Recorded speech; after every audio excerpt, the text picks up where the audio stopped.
What's going on, guys, and welcome back to WWE Network and Chill, where every single week I, Graham G. and Matthews, break down all the original content I watch on the WWE Network. Today we're talking the latest installment in the WWE Chronicle Series on Ali, which aired on the WWE Network on Saturday, right before Money in the Bank. Didn't have a chance to watch this until right before Raw on Monday, so had I watched this prior to the pay-per-view, and I'm not sure how many people did, but had I watched this prior to the pay-per-view, I absolutely would have been rooting more for Ali than I was. And I was at the show, and I can tell you that when he climbed the ladder to retrieve the briefcase, obviously before Brock Lesnar came out, there wasn't that much buzz. There wasn't a lot of excitement. And it would have been cool to see Ali as Mr. Money in the Bank. Apparently, at one point, that was in the books for him to become Mr. Money in the Bank. That would have been awesome. But I feel like we needed this character development, this character evolution, this reason for us to want to see Ali win the briefcase. We could have used a lot of this on TV. And they've done stuff like this before. As great as these network shows are, I'm happy at all that we're getting them, don't get me wrong. But NXT used to do stuff like this, and still does to an extent to this day, like with Finn Balor, when he first became NXT champion. I think leading up to his NXT title win 4 years ago in the summer of 2015, they aired these series of video packages talking about Finn Balor's journey to the championship, why we should want to see him win the title, his upbringing, breaking into wrestling, his time in Japan, coming to NXT, all that other great stuff. It was awesome. It was like a WWE 24, which they ended up doing on Finn Balor years later, without actually doing a WWE 24. But again, the big difference between the Chronicle series and the 24 series, for those wondering, is that the Chronicle series takes place from point A to point B. Charlotte, I talked about her Chronicle right before or right after WrestleMania. It aired before Mania, like a couple days before Mania. That took place, I think, from the Royal Rumble to WrestleMania 35, where she main evented Becky Lynch and Ronda Rousey. This one with Ali takes place from April 30th, I think, when they announced that Ali would be in the Money in the Bank ladder match, to May 15th. To the Wednesday before the pay-per-view last week. So it was only about a little over 2 weeks, but it still covered a lot of ground. It was about 35 minutes in length, and it was really, really good. The 24 series, which I'll talk about in a couple days here on the channel, because they did one on Becky Lynch after the Money in the Bank pay-per-view, which I also just got done watching, which was fantastic, fucking phenomenal. Definitely check it out. My review will be up probably on Friday. That covers their entire career. Maybe not all of it. It depends what it's on. For Daniel Bryan, which I have yet to review, but I did watch years ago when it was first released, that covered, I think, his retirement. Not a specific time span, but one event. For Becky Lynch, a lot like Finn Balor's, and for Goldberg's, that was his whole return when that happened. Or Kurt Angle's, that covered his whole return and when he left the company years ago. Becky Lynch's is more the traditional format where it covers her entire career, which is pretty cool. So anyway, going back to WWE Chronicle here, I'll talk about the Becky Lynch one in a couple of days.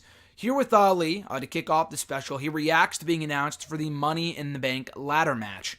And he asks himself, what if? What if I was in the spot that Kofi Kingston is currently in? Because remember, Ali got hurt just mere weeks before Elimination Chamber. He was supposed to be in that Chamber match. Obviously, he wasn't going to win. Probably not anyway.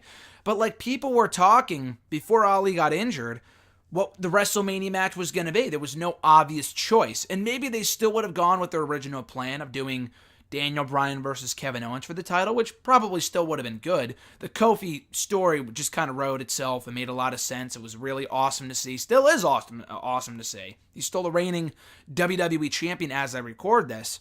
But yeah, Ali, had he not gotten hurt, would he have taken Kofi's spot? Would he have gone on to WrestleMania to win the WWE title? Would he have gotten that awesome showing inside the Elimination Chamber? Would he have gotten that awesome showing in that gauntlet match on SmackDown? So it was cool, too. Ali said that, I think, not after the gauntlet match, but probably after Elimination Chamber, Kingston called him. Kingston called Ali, and Ali was still hurt until right before Elimination Chamber, the Fastlane pay-per-view. Kingston called him, I think the night of Elimination Chamber, asked him if he did him proud. Because Kingston knows that he probably absolutely would not have gotten that opportunity had Ali not gotten hurt, because Kingston served as his replacement. So Ali goes, I want to be that guy. I want to be that guy who's giving the calls to other people and the guy with a good reputation like Kofi Kingston.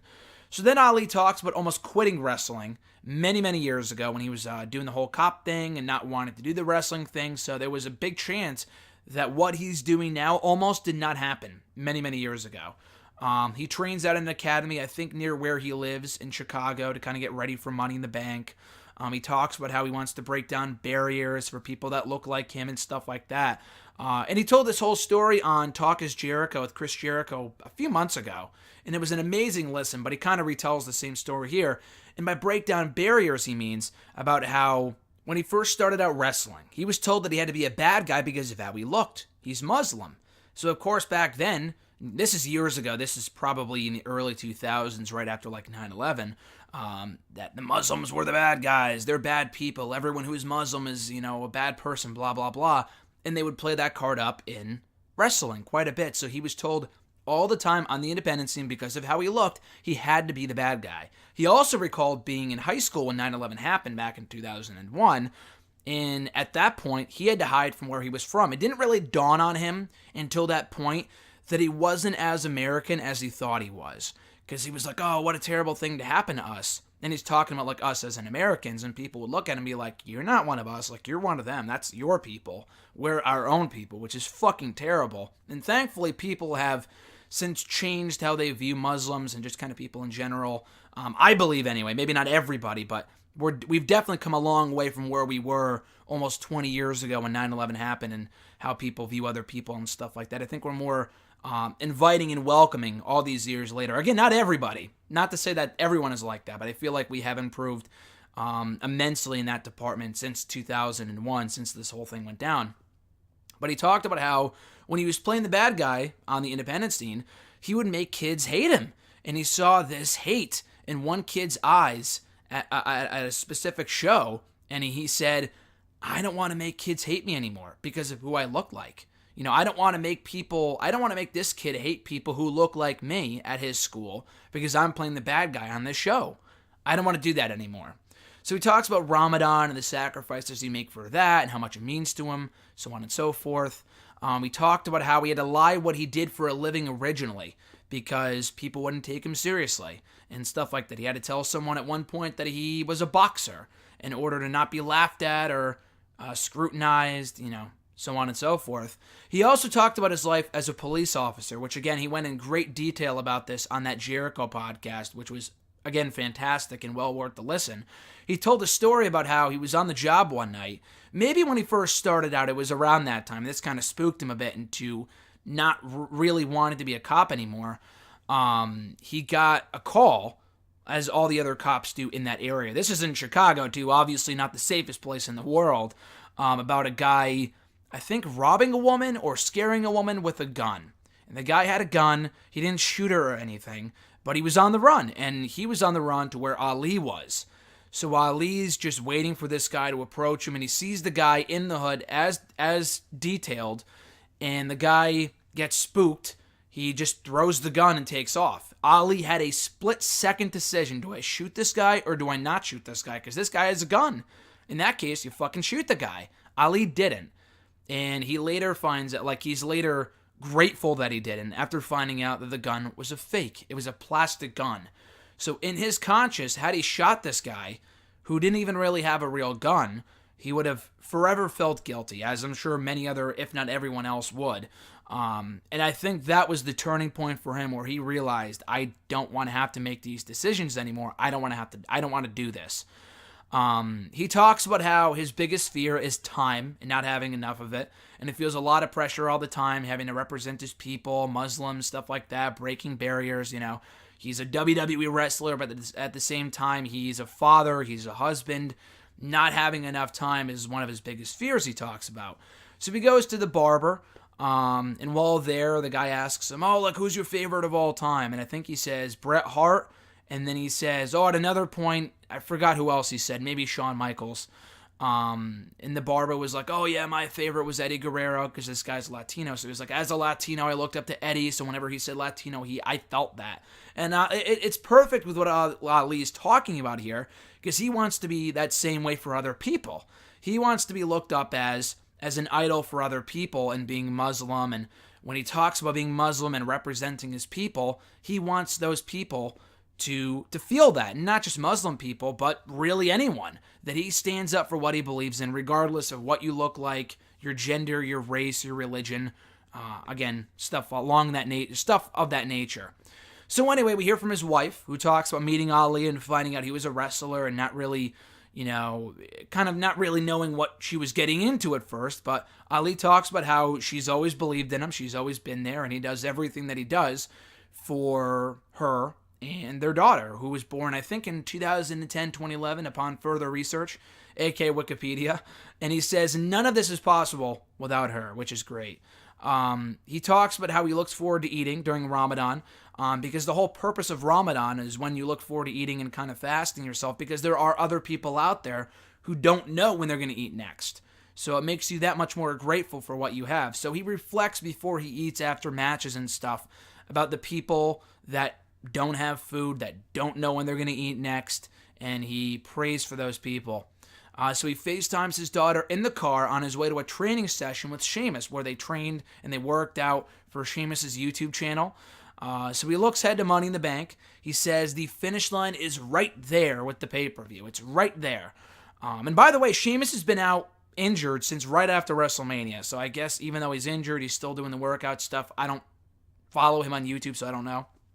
But that's cool, though. So anyway, he talked about how the finish line is right there with Money in the Bank. He's that close to getting his opportunity that he almost got before Elimination Chamber a few months ago. And he says this match can make him, and it can very well break him too physically, but it can definitely make him the top-tier talent that he has always envisioned himself being. That was the opportunity he should have gotten before Elimination Chamber, the opportunity he should have gotten at WrestleMania, and now he can finally get it in the form of the Money in the Bank briefcase. And he says he tries to envision what's going to happen at Money in the Bank, and he sees himself climbing that ladder, but he doesn't know what he sees after that. He doesn't see himself grabbing the briefcase. He just sees himself, climbing the ladder to the briefcase, and he says, I'm waiting for someone to stop me. Which is so fucking eerie in retrospect, because again, this aired on Saturday before the pay-per-view, and Ali was literally seconds away from becoming Mr. Money in the Bank. And what's so funny about what's so fucking eerie about what he said, he goes, he kind of realizes, I guess he kind of gets the feeling that he's not going to win the match, otherwise I feel like he would have outright said that. He just kind of gets the feeling that someone's going to stop him, someone's going to interrupt him, and someone's going to thwart his dream of winning the briefcase. He's going to come so close yet so far to winning the biggest match of his career. And the thing is, the person who ended up stopping him wasn't anyone else in the match. It was Brock fucking Lesnar, who no one knew was going to be in the match. So it was pretty crazy that he said that to close out the special. But anyway, this was a great Chronicle, so definitely check it out, especially if you're not familiar with Ali. If you hadn't heard the podcast I talked about before, definitely check this out. Only 35 minutes in length. Goes by like that. Well worth the watch. It's just fantastic stuff. These Chronicles never cease to deliver, so absolutely check it out when you get a chance. And that does it, guys, for my review of WWE Chronicle Ali.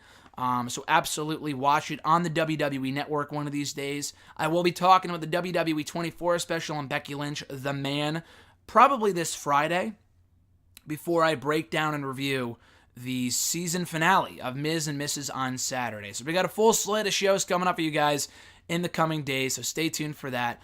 Until next time, guys, have a great rest of your week. I'm Graham G.S. Matthews, and I'll catch your ass down the road.